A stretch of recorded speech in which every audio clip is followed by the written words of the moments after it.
Hello and welcome to England Cricket on 99.94. Cricket every day. I'm Daniel Norcross from Test Match Special, BT Sport, Wisden Cricket Monthly, Zero Ducks Given, a podcast with Toby Tarrant and Stephen Finn. And I am joined, as ever, by the whiff waff, the big man, the puff pastry hangman himself. It's Rory Dollard, the chief cricket writer of the Press Association.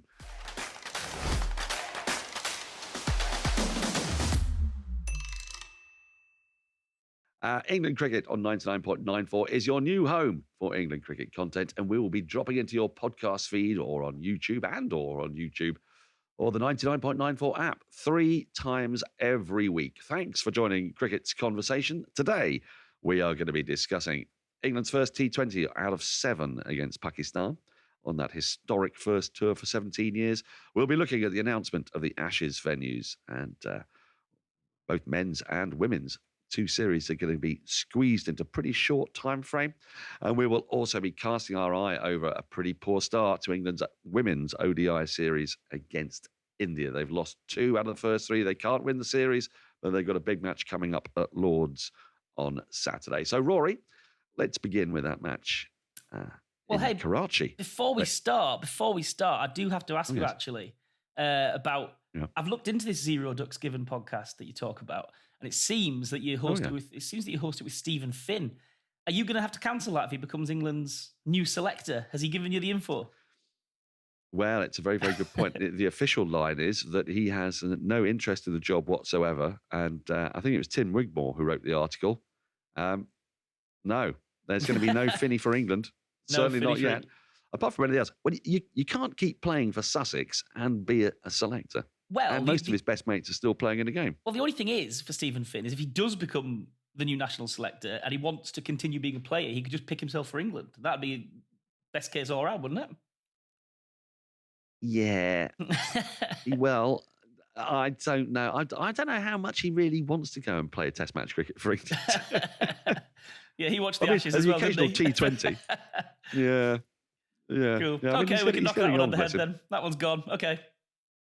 Yes, I don't think it'll be. I'm at the Oval actually today, watching Surrey attempt to snare their 21st county championship title by beating Yorkshire, if they can do that. And I would think that there's probably more likely to be the national selector might come from this neck of the woods. Yeah, seems that way, doesn't it? I mean, I have heard nothing, but I wouldn't be at all surprised if the son of the man after whom the pavilion is named here might be in the running. But look, time will tell. Let's get on to Pakistan. It is an historic tour. 17 years since England were last there. They're playing 7 matches, which feels like overkill, but there's partly a reason for that, is that England didn't fulfill their obligations last year, so they've added some matches onto what would otherwise have been a fairly standard T20 tour, and they started in pretty good style, haven't they, Rory? Yeah, I think England did really well, actually. It was tempting to look at that game as an occasion more than a match. And there's good reason for that. As you say, England haven't been to Pakistan since 2005. They've bailed out last year on a tour that was the people over there were greatly looking forward to. And of course, when you start looking at these security convoys and stuff, it can feel more like an event than a match, a game of cricket. But when there's a ball hurled down at 22 yards, it becomes a game of cricket pretty fast, doesn't it? And England did pretty well, actually. And if you looked at you could have knocked up a pretty good team of players who weren't on the park for England, be it Joss Buttler, Liam Livingstone, Chris Wokes, Mark Wood, Chris Jordan, Ben Stokes. They had the guts of their first choice team scattered around. Some of them were in bibs in Karachi, some of them were at home resting up, some of them are recuperating. So to knock off Pakistan in their home conditions against, when they were pretty well drilled, I suppose, from the Asia Cup, was not a bad effort at all. The in-game narrative was Alex Hales back in the saddle after 3 years, and he went nicely. Sort of, I'd hesitate to call it a match-winning 50, and you can do that in T20s if you're chasing a middling total and opener gets a 50, you can call that the match-winning knock. I'm not sure it was quite that decisive. It was pretty good effort. But the bowlers did really well to drag Pakistan back. And actually, I would say Harry Brooks' innings as the finisher in that match was probably the sort of the decisive hand, if I'm honest. Yeah, I think I'd agree with that. And also, I've got to say, Luke Wood. What I found really noticeable was at the back end of Pakistan's innings, when they had been dragged back by the spinners, which wasn't an enormous surprise.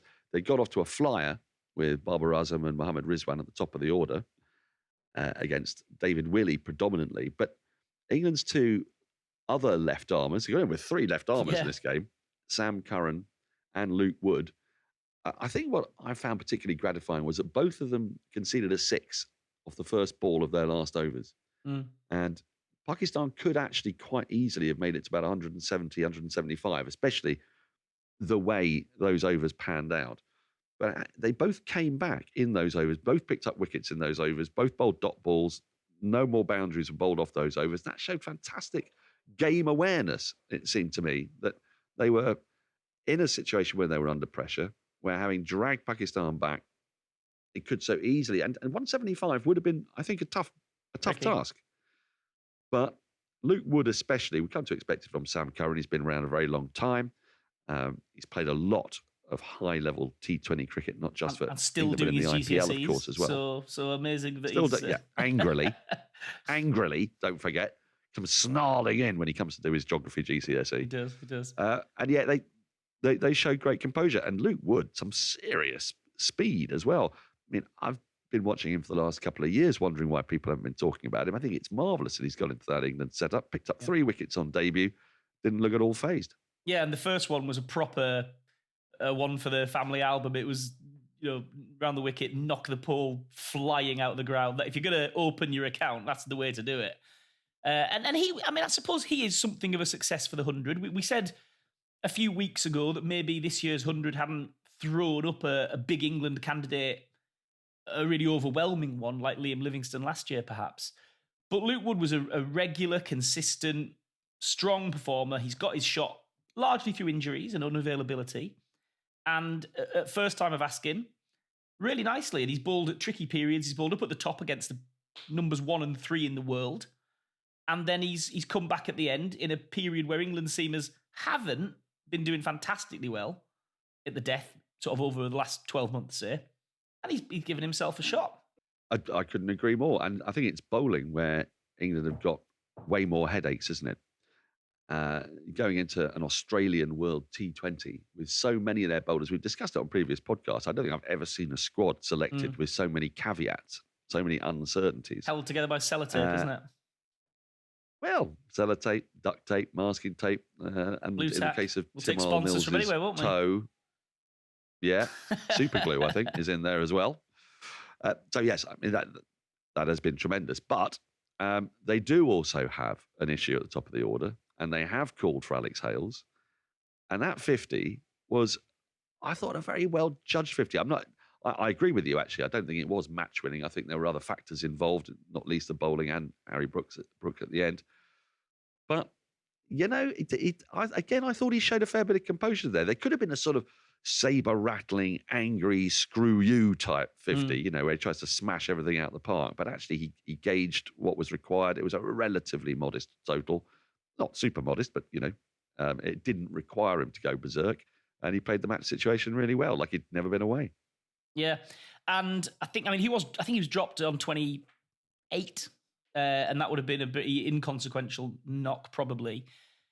But actually, this series, he's got experience, scored a lot of runs in Pakistan, so he should be able to slip into the groove because he knows I think he's played more cricket in Pakistan than anyone in the England squad.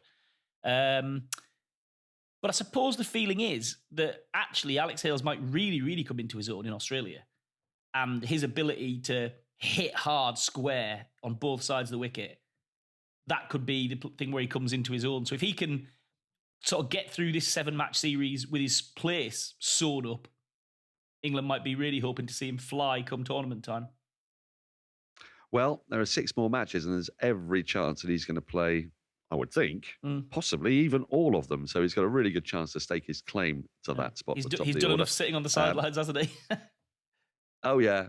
Mind you, you never know with the ECB.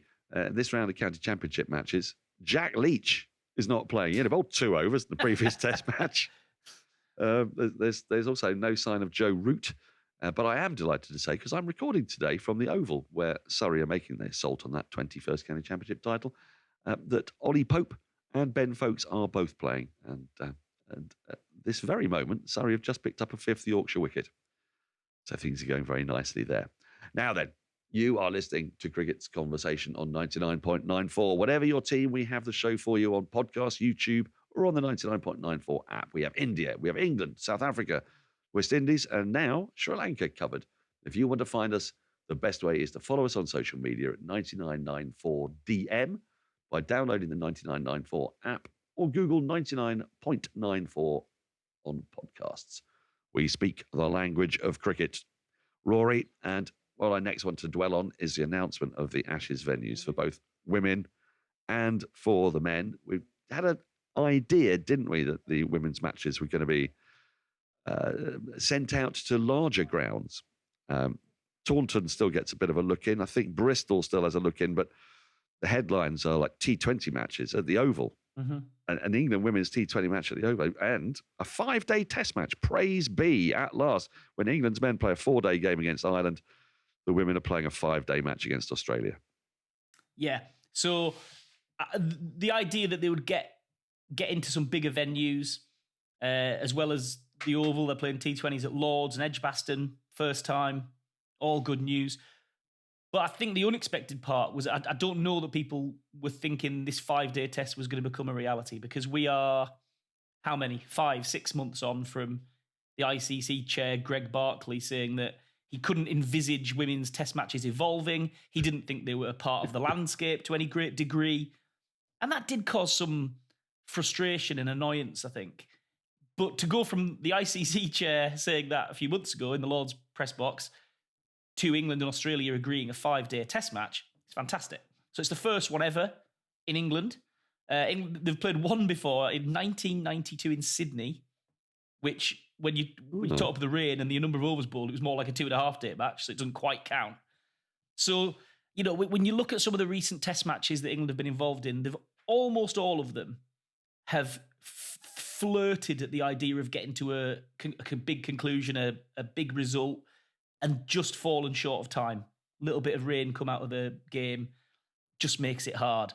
So to think the idea that the centerpiece of this multi-format Ashes is going to almost certainly be allowed to play out, it just threatens to be really exciting. And it's quite nice, isn't it, that because of the allocation of games, Trent Bridge, which is an absolutely fantastic venue, probably my favourite for Test cricket, it was going to miss out on a men's Ashes series with the allocation, and it's got an Ashes Test match, and it's a big one for the women. It sounds fantastic. Well, I'm not going to let that heresy pass, because the best venue for Test cricket is obviously the Oval. But I'll take your point. And I think there's actually a very good argument, isn't there, that women's tests need 5 days, actually more than men's tests at the moment. The way bowling around the world has been so penetrative in men's cricket. We saw the series against South Africa where 2 games were basically done and dusted inside 2 days' worth of playing time. The issue that women's tests have is that actually the batters are on top of the bowlers at the moment in this phase of women's cricket. So they actually do need a 5th day to force a result, especially when you're playing against the likes of Australia, albeit an Australia that will not have Rachel Haynes. So she will not be sticking around for days on end.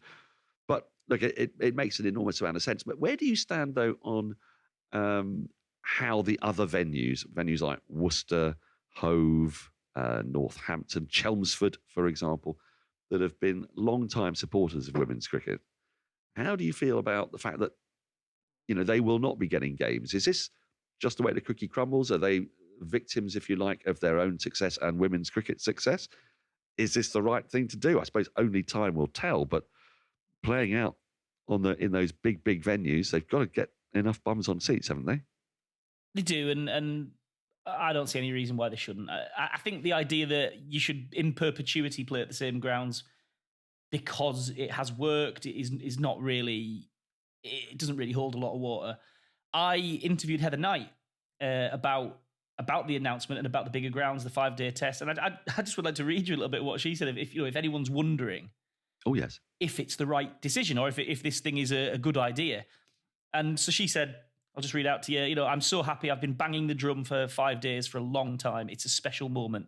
This feels like the right time for 5 days for bigger grounds, and it's been a long time coming. I spent most of my career being grateful for whatever we were given. When I started out, anything was a bonus. You were happy to be playing the sport you love for England and not even getting paid. But my eyes have opened a bit. Moving forward on an equal footing is a logical progression. Well, good luck telling me that you disagree with that, because they've done everything they possibly can to make themselves a viable, interesting, entertaining product.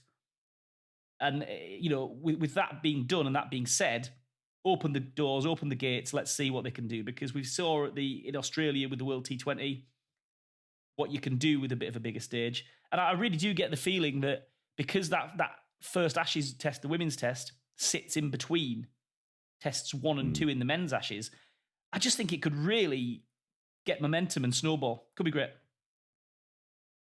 I agree. The way the fixtures have been arranged, I know a lot of people will be angry about the fact that the last test match ends on the 31st of July. That's the last men's test. But the way they've rather cleverly interwoven the Ashes test matches, Ashes matches for both men's and women's, I think is marvellous. I think we're going to get a real opportunity in an odd-numbered year, by which I mean a year that's not blighted by a football tournament, a really good opportunity for there to be some 2 months of wall-to-wall, high-end cricket that really matters. And look, I'm in agreement with you, actually. I think the success of the Women's 100 has proved the appetite for women's cricket in this country, and this is the perfect opportunity to stress test it at a higher level. I think it'll be superb. Let's just have a little look, though, at the men's fixtures, because they are coming thick and fast. Now, the devil is in a little bit of the detail that's not been announced, actually. So while England play against Ireland in a 4-day game, I don't know whether that's patronising or whether that's actually sensible. Possibly the latter. I don't know. I'd be interested in your thoughts on that. That, of course, will take place at Lord's. There is then a gap of pretty much 2 weeks before England play again, but there could very well be a gap of 1 week after England play Ireland, or slightly less, when Australia play in the World Test Championship final. They're very well positioned for that. It will take place at the finest test ground in Britain, the oldest test venue in London, by which I mean, of course, the Mickey Stewart Oval. And it's so named for 1 week. You're in that week, so you're right. You're not wrong. Exactly. Which, again, is a lovely little development. But it means Australia will have a warm-up match, if you like, and the warm-up match will be a World Championship final. There's every chance of that happening. And then, bless them, they've got to play 5 games in, well, breakneck speed, isn't it? They start on the 16th of June and end on the 31st of July. So Australia could very easily find themselves playing 6 test matches in 7 weeks. That's really going to test their resources. It's going to test England's resources as well, make no bones about it. And all of this is so that everything can be completed by the end of July, and there will be a window for the 100. Now, where do you stand on that? I know it's vexed a lot of people. Yeah. Where do you stand? I don't know that it's entirely, they say it's not entirely because of the 100, but I'm sure there's nobody in the ECB marketing department who are crying salt tears about the fact that the 100 gets a window. But I suppose I'm at the stage thinking now that perfect is gone. The perfect schedule has gone. We can talk another time about the domestic suggestions for domestic cricket that have just come out with Andrew Strauss. But it's going to have to be doing the best you can with the pieces you've got on the board. What we've got is pretty good, I think. It's going to be hard, but we're well into the idea that, I mean, the last time Australia were here for the Ashes, they rotated their fast bowlers fantastically. Like, the way that Australia rotated their fast bowlers over a pretty congested Ashes series was part of their winning strategy. It got them, it made them sort of strong and competitive every single week. England are trying to build up that battery likewise. And I think the idea that we could have a leisurely Ashes that unfolds over 2.5 months, geez, it's gone. I'm sure it just sounds lovely. And they can have a tour match in between the 3rd and 4th test and a testimonial like Michael Vaughan had at It's gone. It's gone for the past. We're going to get a really good Ashes. Women's is thrown in there. They're going to dovetail nicely, like you said. And I think we have to say it's going to be a good summer of international cricket. And if it could be 10% better, it's probably not the headline. I tell you though, talk about cricketer burnout, talk about player burnout.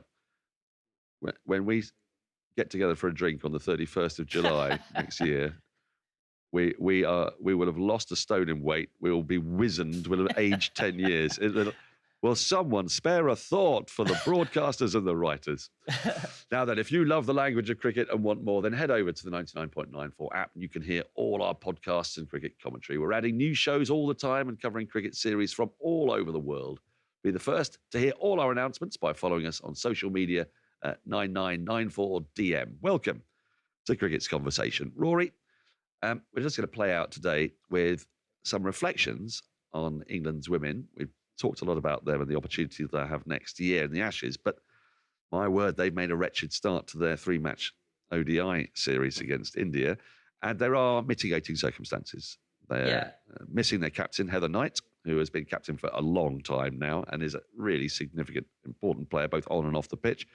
And they're missing the married couple of Brunton and Nat Siver, who, in their different ways, are already legends of English women's cricket. So those are 3 massive holes in the side.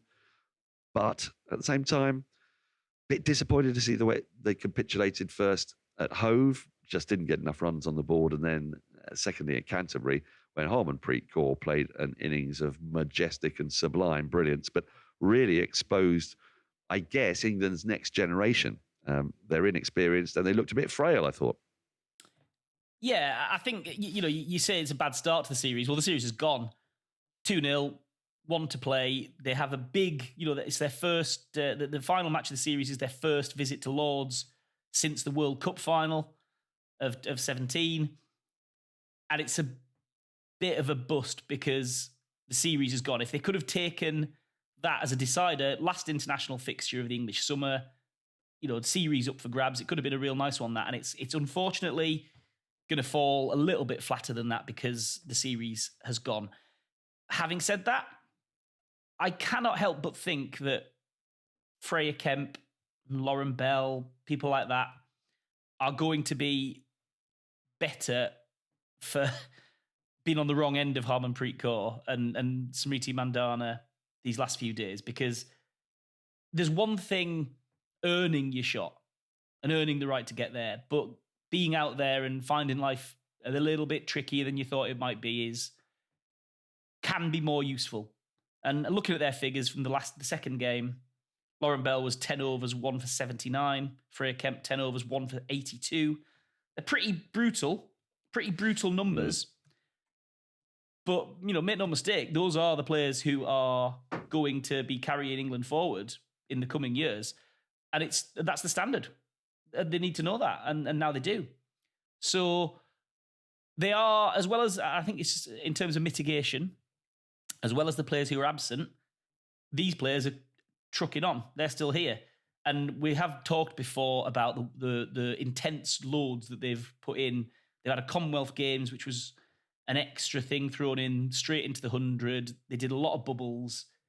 They're probably a wee bit jaded and a wee bit tired, but they're still there, still going. And they have probably learned a bit. And if you learn a bit from defeat, that's absolutely fine. Lords on Sundays also Lisa Keightley's last match in charge. So there will be a natural bit of change and there'll be things to learn and things to assess. So plenty to play for, because when they go out, ending that summer on a high at Lords with a win against a team that they now know are pretty good and have some real class acts, that's plenty to play for. Absolutely no issue there at all. I've been actually really delighted on the flip side by the way India have played. Mithali Raj was an absolute legend of Indian cricket, and there's no doubt that, no doubting her importance, I guess, to the game. But it was time that she moved on. We're about to see the end, probably, of Julan Goswami as well. And I think actually under Harmanpreet, India are playing the kind of cricket that they've been itching to play, but have just been held back a little bit by the sort of traditional verities of Mithali Raj over the last few years. And now they can unleash their potential. And also, when an Indian audience gets to see what Harmanpreet did at the back end of her innings, 41 off her last 11 balls. I mean, absolutely fantastic. If that doesn't get the appetite for a women's IPL properly up and running, if that doesn't really inspire India to get right in behind women's cricket, which is the next big game changer for that sport, then I don't really know what will. So, look, there are positives for the actual game itself, and that will filter into all countries' women's cricket. But Australia and England will be, you'd think, the quickest beneficiaries of that were it to happen. Look, Rory, I'm going to depart. I've got some commentary duties to do today. I'm on the Surrey live stream. I'm very excited because this could be the day, as I keep saying, this could be the day that Surrey win their 21st title. And I've got to do some work. We'll be back in the next few days or so. Looking back, I would imagine, on more of those T20s between England and Pakistan, and raking over the high performance review. What might that mean for the England senior team? What might it mean for the whole structure of English cricket? Once we've had a proper chance to digest the details of that, we will be back with our thoughts. Thank you for listening to England Cricket on 99.94. Cricket every day. Please, if you can, rate, review and subscribe. Download the 99.94 app and follow us personally on @Norcross Cricket, as in neither angry nor cross, Norcross Cricket. And Rory, your crazy handle. It's not crazy. I dispute that. It's at the RVD. There's a lot of logic to it, which I will... It sounds like a sexually transmitted disease. No comment? Is that about the right thing to say at this point? I don't know. You chose it. I know. Well, I'm much less contagious than that. That's really good to know. We'll be putting up links for everything we do on there, on this podcast and beyond. Also, follow our network at 9994DM on social media. Follow for podcasts and commentary from the bat and ball world. Thank you for joining Cricket's Conversation on 99.94. We speak cricket. Till the next time, goodbye.